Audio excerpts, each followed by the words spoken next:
વડોદરામાં ઈંધણના ભાવ આસમાને પહોંચ્યા છે। અઠવાડિયામાં ચોથી વાર આ ભાવ વધારો કરવામાં આવતા હવે મોંઘવારીમાં વધુ એક માર સહન કરવાનો વારો આવ્યો છે।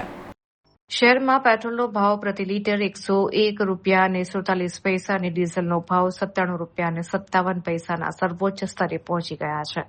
છેલ્લા એક અઠવાડિયામાં આ ચોથો ભાવ વધારો છે, જેને કારણે સામાન્ય જનતાનું બજેટ સંપૂર્ણપણે ખોરવાઈ ગયું છે। મે 2022 પછી ઈંધણના ભાવ હવે સૌથી ઊંચા સ્તરે પહોંચ્યા છે। તેલ માર્કેટિંગ કંપનીઓના જણાવ્યા અનુસાર વૈશ્વિક બજારમાં ક્રૂડ ઓઇલના ભાવમાં લાગેલી તેજી અને હોર્મુઝ સ્ટ્રેટ વિસ્તારમાં વધેલા ભૌગોલિક તણાવને કારણે આયાત ખર્ચ વધ્યો છે। ઉપરાંત ડોલર સામે રૂપિયો નબળો પડતા તેલની આયાત વધુ મોંઘી બની છે।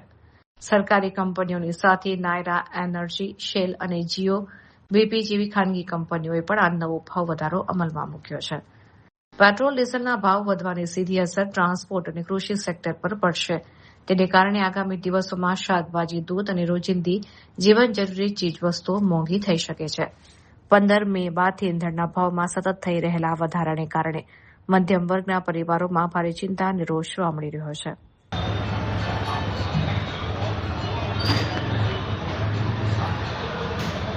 પેટ્રોલનો ભાવ વધારે અઠવાડિયામાં ચોથી વખત વધાર્યું છે, બરાબર।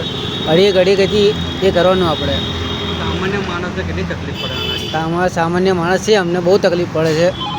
આવી ઘડી સરકાર ભાવ વધારે છે। તમે શું કરો છો? હું જોબ કરું છું, રેપિડો ચલાવું છું। તો તમને પેટ્રોલમાં તકલીફ પડે છે।